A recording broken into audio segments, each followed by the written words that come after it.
ভোলায় এক বৃদ্ধ মা তার বড় সন্তানের বিরুদ্ধে জমি বিক্রি করা টাকা আত্মসাৎ ও বসতবাড়ি থেকে মা ও ছোট ভাইদের বের করে দিয়ে তা দখলে নেওয়া এবং বাবার মালিকানা জমি নিজের নামে কৌশলে লিখে নেওয়ার অভিযোগ করে সংবাদ সম্মেলন করেছেন।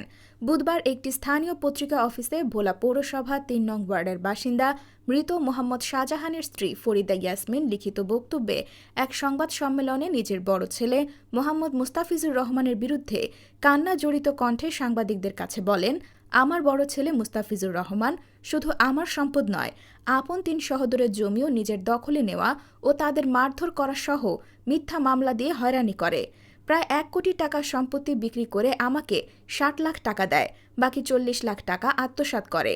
আমি আমার পাওনা টাকা চাইলে সে প্রতিদিনই আমাকে হুমকি ধামকি, এমনকি আমাকে ও আমার বাকি ৩ সন্তানকে আমার স্বামীর বাড়ি থেকে উচ্ছেদের হুমকি দেয়। সন্তান হিসেবে সে মা বাবার কোনো দায়িত্ব কিংবা ভরণ পোষণের দায়িত্ব কখনো পালন করেনি।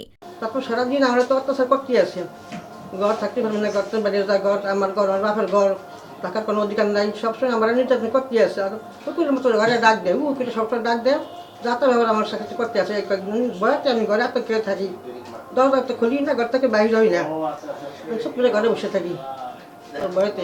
আমি সাংবাদিকদের মাধ্যমে আমার এই সন্তান ও তার স্ত্রীর অত্যাচারের হাত থেকে বাঁচতে ভোলা জেলা প্রশাসকের ও পুলিশ সুপারের নিকট সুষ্ঠু বিচার চাই। নিউজ ডেস্ক, বর্তমান ভোলা।